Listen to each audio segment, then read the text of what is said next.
Hello, hello. Hello. Hey, everyone. Hey. Good to see you, Jordan. See you guys.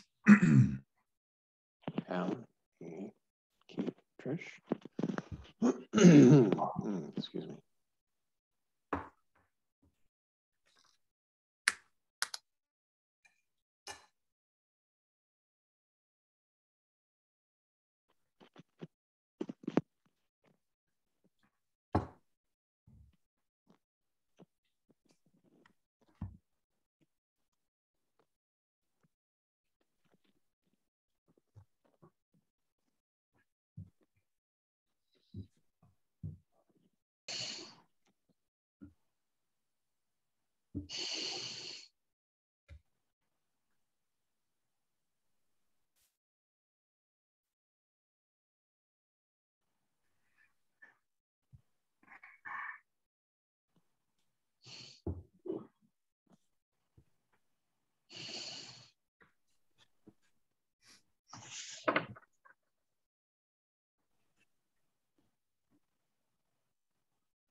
Thank me all for being here. You all, me all.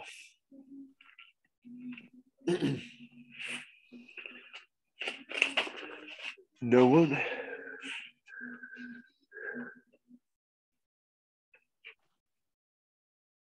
Huh.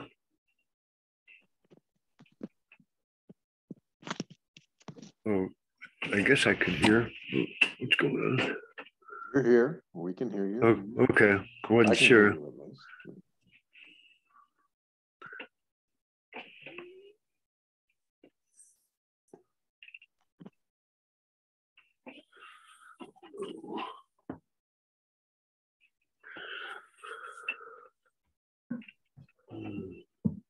I have a question.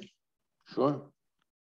It's not actually a question. It's just what I'm finding is it's very hard for me not to get pulled into all the drama of everything that's going on right now politically and you know in the world and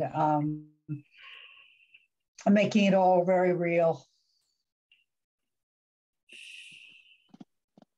Yeah, I mean, once you know yourself in a real sense, that's the end.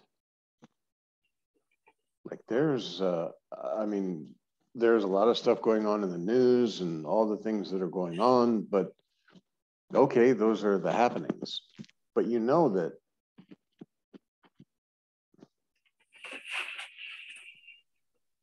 you're formless. All of this is occurring within you. And if the mind flow is trying to identify in some way, then remain with your selfless self, mantra. And see, the idea of you as a separate individual then arises that, oh, well, you can't not care about this. Like there's humanitarian crisis and all this sort of stuff. And that's true in the illusion. But you just remain with your selfless self. Nothing is happening. That's the absolute truth. There's a long dream only because of identification with a body form, and there's this feeling of separation. There's things that know other things, but none of that's true. It's just not. Remove the body and then talk about all the things that are going on in the world, how it affects you. And the fact is, the truth is, there's no bodies. Like they're lumps of goo. It's a terrible thing. Okay, a bomb drops, a bunch of people are wiped out. But it's just the creation and destruction process of the 5 elemental forms. And you're the formless presence that's animating all of this. All of this is appearing on your presence. That's why I was talked about last week about compassion or whatever. Compassion, again, take away the body, and where's the compassion? And this is not like a, cold-heartedness or whatever. On the contrary, it's the reality. Just as if you were dreaming tonight that there was a war in your dreams, or there was trouble in your dreams, or a mugger in your dreams, number one, when you wake up, you know that even though that horrible, violent thing was happening, the mugger was you, the mugged was you, the witnesses to the mugging were you, and the police that hopefully arrested the mugger was you. Because it all came from you.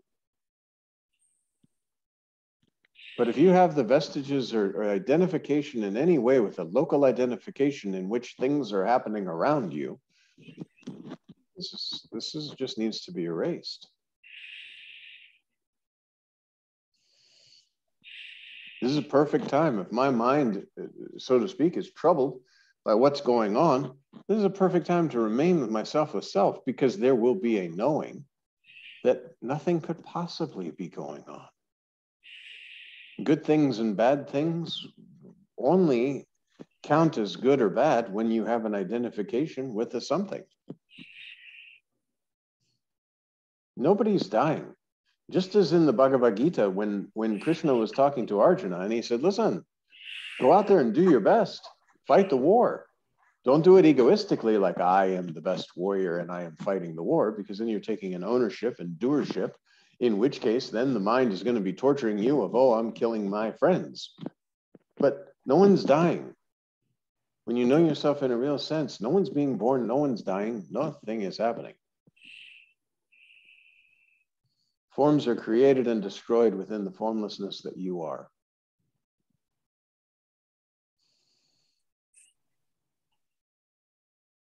This body no longer is available, and everybody comes around and says, oh, John is dead, and how sad it is that John is dead, and all this kind of stuff.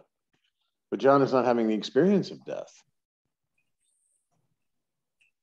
because there is no birth and no death. Formless presence right now, removed from the body, this body is a lump of goo. Formless presence then aware in this body, now suddenly this body has value. But it's a lump of goo. We came out of goo and then fed this body, and the food that we ate became the body that we identified ourselves with, and this is not correct. And if you are not body, there's no war. How can there be war? How can there be suffering or misery or anything? There's nothing happening. When you know yourself as the formless sense of presence in which everything has appeared, then you do not get involved in the happenings. Just like if you went to a movie theater, you thought you were going to go see a romantic movie, and they switched the movie in the theater, and suddenly it's a violent, terrible movie.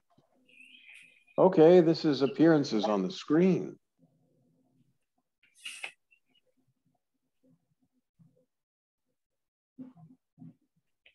When you know yourself in a real sense, this is not, you take everything very, very light. There's nothing happening.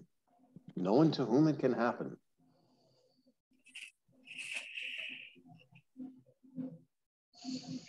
The end of the world, total nuclear explosion. You are unaffected.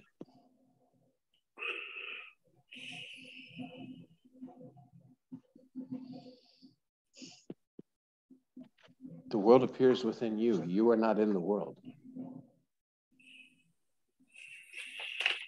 And as it said, if you identify with the body, none of this is making sense.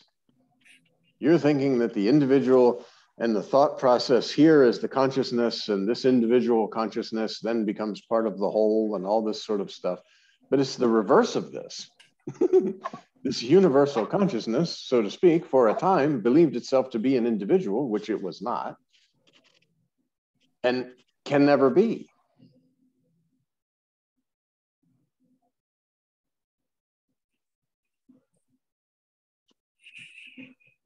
So be happy, happy, happy. Enjoy yourself. Like Maharaj says, be normal, be simple, be humble, be always with you?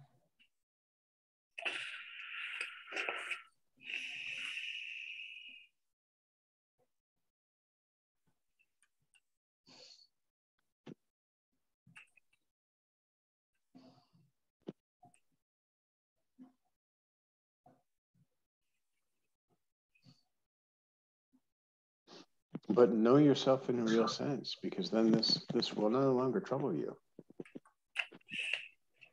If you're on the fence about whether you're body really, or whether you're not body, or whether you're formless presence, or this sort of thing, it's going to be disturbing. You know, when Nisargadatta, when people came to Nisargadatta Maharaj, it was during like Vietnam War and Korean War and all this sort of stuff. And they would say to them, you know, oh my God, the terrible things that are happening in the world, the terrible tragedies. And he would say the same thing, know yourself in a real sense, and then talk about the tragedies. Talk about anything out of place, or even the ability for anything to be out of place other than what is.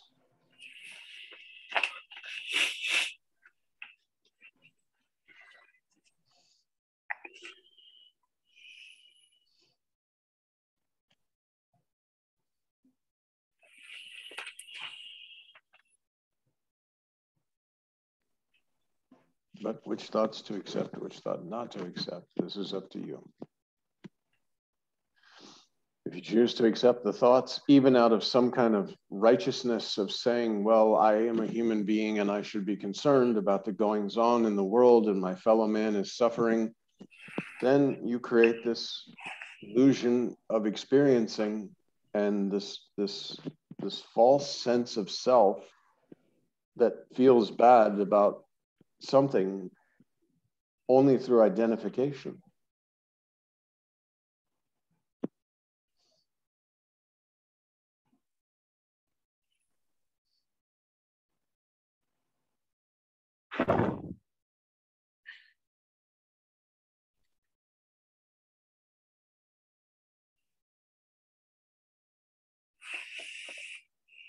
That provides the power to feel that you are.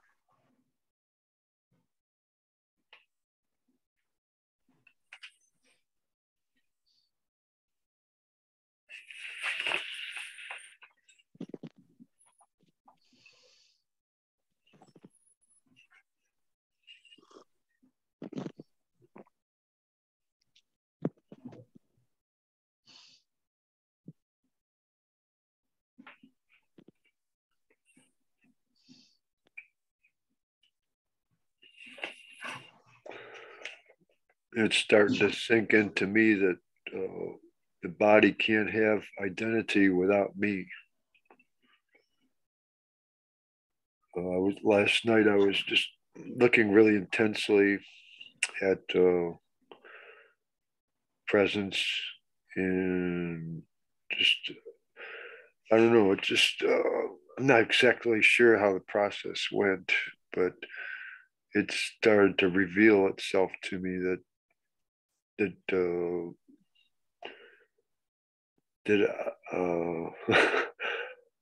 it is here and nothing else but it. But that's also, it was also me, and it was just like revealing itself. It wasn't anything super particular that I was doing except looking intensely, I guess. So if I want to credit it to anything, I guess that's sort of like what Nisargadatta says about, what's the word he uses?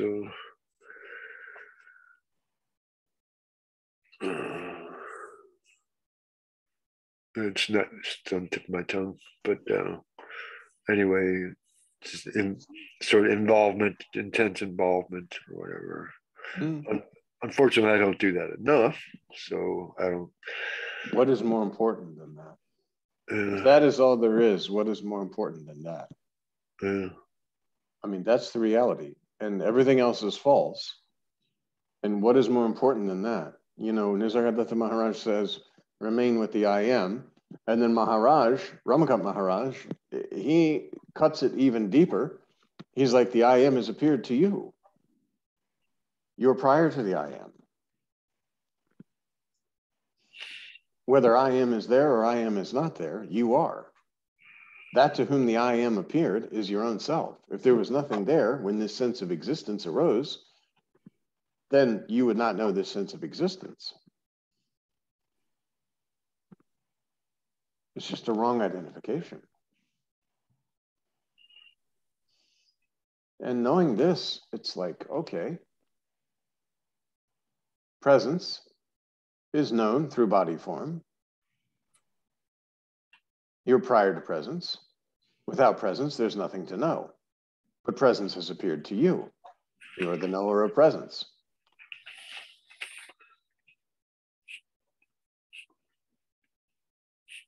When there is no sense of presence, there is nothing to know. But the knower that knows the sense of presence still very much is. When we say presence, we say consciousness, we say I am, whatever you want to call it.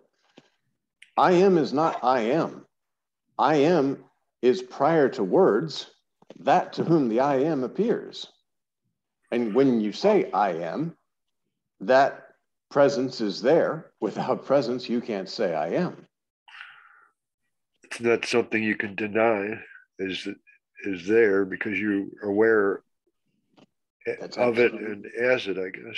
That's absolutely the thing. The one thing you know is true is that you exist. It's reality, yeah. What you believe yourself to exist as, you may not know. That's why you investigate.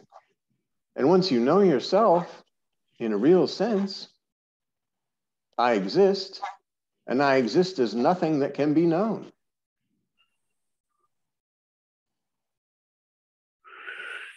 And it kind of comes out, sometimes I think of this, it comes out, I noticed that if you try to peg anybody as being, like they are a certain way or a certain, like say something, like calling somebody a name, it's like you can't, it doesn't work. It just can't, the knowledge of your own self knows it is not what somebody is saying, although sometimes we end up getting convinced that we are what we are telling ourselves about ourselves. But it's like somebody, well, I guess even sometimes we can take it personal that maybe everybody thinks I am a certain way, so that must mean I am that way. Again, but that's diving so deep into the illusion. We just throw that away. Always remember, there's a zero on this side and everything that can be known on the other side. You're on the side that knows the zero. The zero is the first thing you know. I exist. Everything on the other side, body, mind, world, ego, intellect, me, mine, even I exist, is on the side that is appearing to that you are and can be discarded. So when we say, oh, people, who's people? People are lumps of goo that have appeared within the formlessness that you are, that the energy is moving around. And with the individual identification of each body form, there is the appearance of a play. Just as in your dream, tonight you lay down to sleep, sense of existence mixes, consciousness projects a dream world, and there are people in it. But what is the use of analyzing what the people are thinking, doing, or saying within your dream? You could spend a long time analyzing inside this dream how everyone's behaving and why this is happening and why that's happening and this other thing and this isn't right and that's not, and then you wake up, entire dream is gone. What was the use of trying to figure it out? A lot of time wasted when you could have just been enjoying your dream and waking up and saying, oh, wow, that was pretty nice. That was a good dream. To be honest, I'm fascinated with trying to explain it in words. I know it's to my own. But you're prior to words. So every time you use a word, you're using the illusory ego, mind, intellect. It's okay to have words when we're speaking here, but in reality, you're prior to words. So what are the use of words? Words came along with the body, and you're prior to body. So words are useless in reality, except they can kind of point back to your own self, and you say, oh, you know yourself in a real sense. Well, what's a real sense? The real sense is everything that is known, you are not. That's why they used to call neti neti. Well, neti neti is anything that can be known. That is neti neti. So what can be known? The sense of presence. Yeah, that's not you either, because you're the knower of that. But if you remain with a sense of presence, or even you go from identifying with the body to identifying with the formless presence, oh, this I am. You stay there, you remain with the I am, the I exist, and then this knowledge dawns on you. Even this I am not. And the entire world appears on this. So throw the world away. And yet, like in a dream, enjoy what's happening. Scenes are appearing and disappearing before you, and you're very much involved in the scene, and then it's gone. Because as long as you're holding this body, the long dream occurs. But you know you're dreaming. All of this is false.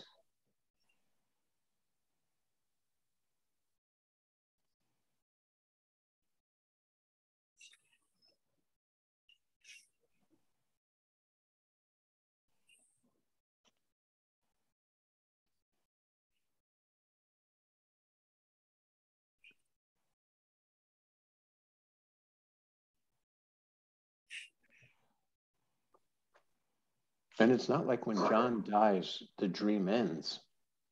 You know, when this body falls, then suddenly the dream ends. No, because the dream, John is a character within the dream that the dreamer that you truly are is seeing. There is no individuality. It's a total functioning. It's just a functioning.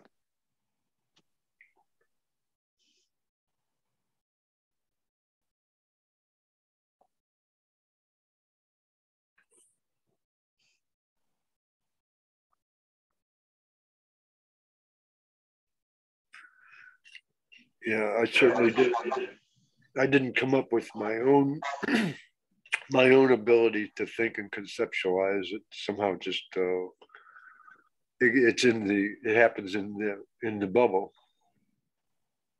Yeah, well, that's the only thing you can think about is what happens in the illusion. Mind came along with the body. Mind can't think about things prior to body because it only knows what it knows. And it can only present memories, thoughts, ideas, images, and projections based on the illusory existence that it knows.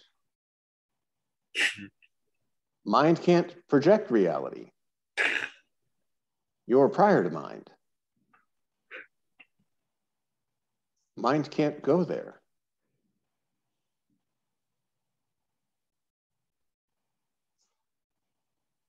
Every thought you have is about the illusion. That's why Maharaj says, break out of this illusory circle. You can never have a thought about anything other than the illusion. Even trying to think about reality through the mind is an illusory concept because you're building a conceptual idea of what reality is rather than discarding everything except reality,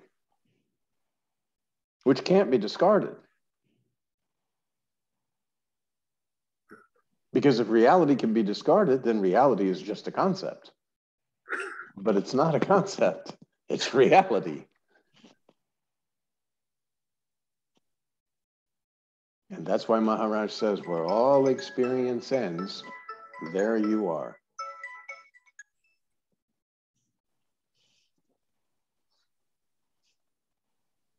No experience, no experiencer.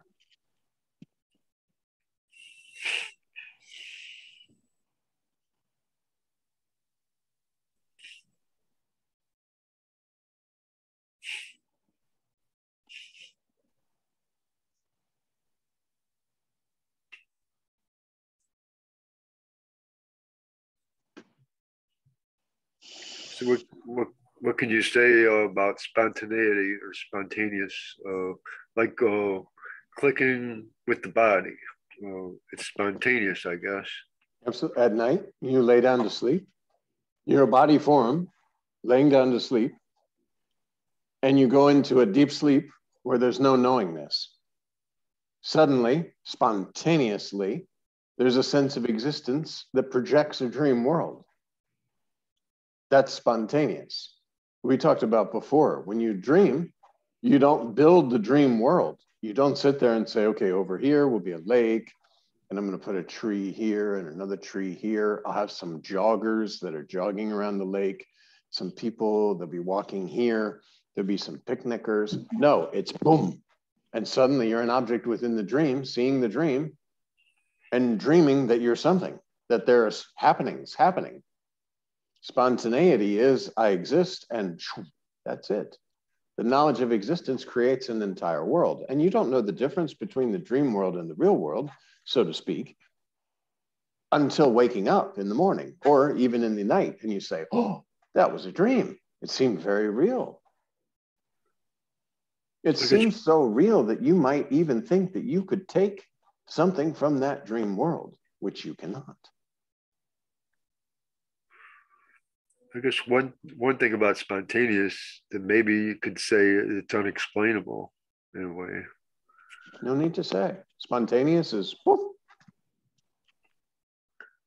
Your spontaneous presence on that an entire world has appeared. And not your. See, every time you say your, it's not this. Your is the reality. That's all there is. That's all there is, exactly. And everything else is just appearance.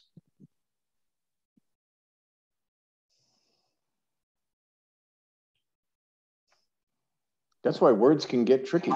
When you say your, when you say I.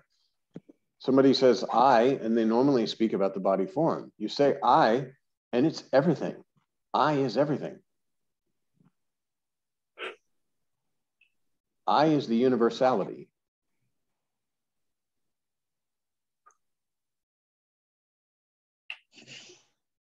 And presence can't. You remain with this sense of presence, and you know there can't be a relationship with anything within the illusion.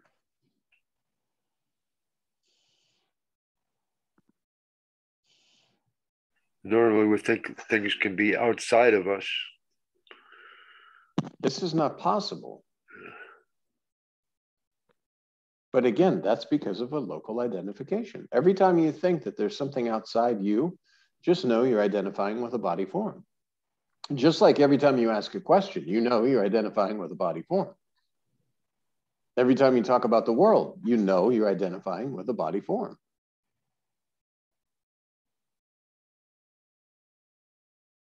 Then you are not body, you were not body, you're not going to remain the body. Body is not your identity.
was thinking about, I was having a conversation with my girlfriend, and usually she's resisted me making these conversations about existential stuff. So I haven't been doing it too much lately.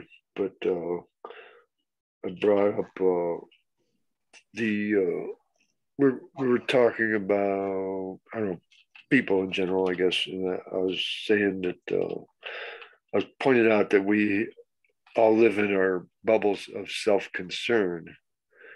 And I guess it seemed like that could be a good pointer to just to point out that, get a whole view of what we think about ourselves, and then how we're just so kind of self-centered around that activity in our minds all the time. And then I was thinking how you talk about the bubble of illusion. And I was thinking that, okay, you talk about it as a bubble of illusion, as if it's kind of, in the sentences, it's sort of like an objective reference to a bubble of illusion. Whereas if I in this case, I was pointing out that it was that we all live in this bubble of self-concern, which is so I was just so in trying to share, trying to create awareness in somebody else of this bubble.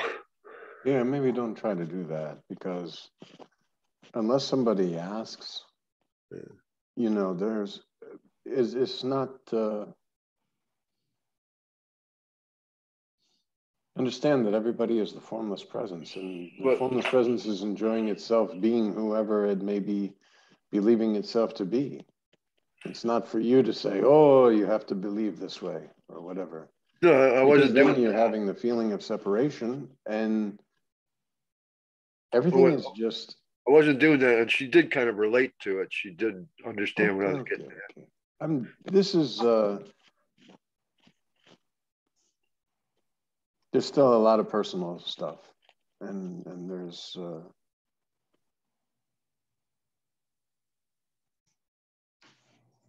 When you speak, there shouldn't be a you there at all. There should just be speaking. And there's not even speaking for a purpose. Because to have a purpose, you'd have to have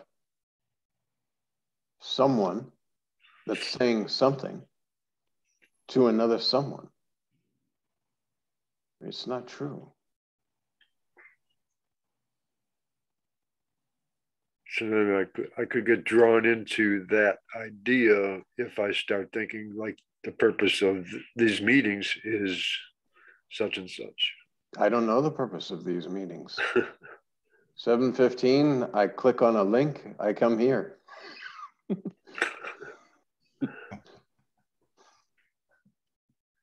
But you did one time, I remember you said you were, the sentence made it sound like you were interested in that you weren't going to give up until everybody sees the truth or something to that effect. No. What I said was, until people no longer desire to show, if I'm showing up at 7:15 and there's no people, then okay, I'm probably not going to do that very long. It'll be like, okay.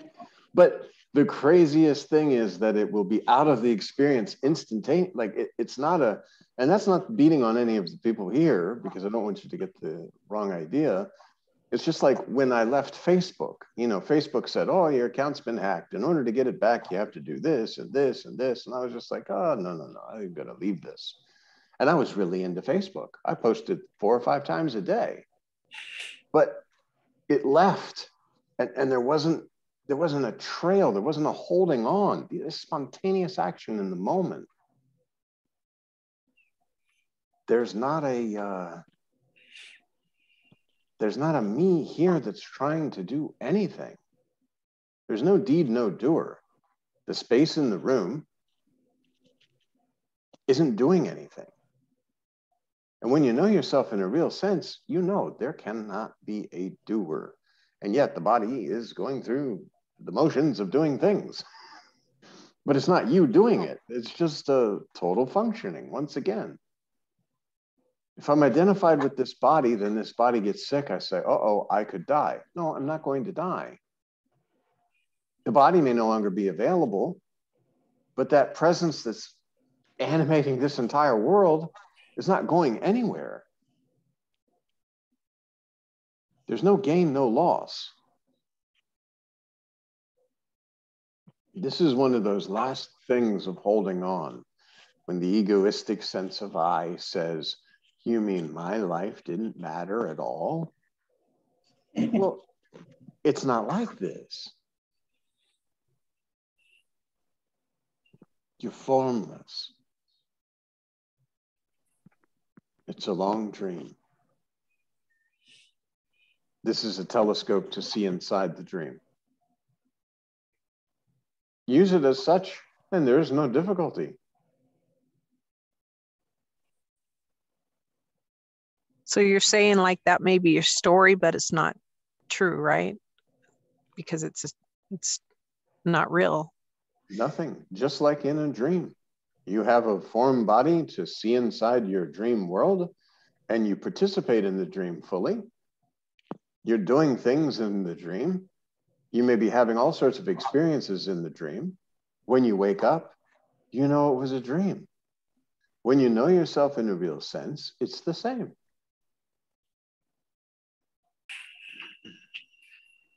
Nothing is happening. Nothing can be happening. Nothing will ever happen. And that's not a denying of reality. That's a reality that's removing the illusory layers, and that's it.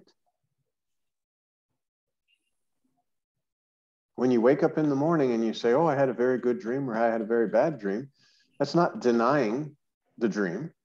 It's just an understanding that it was a dream.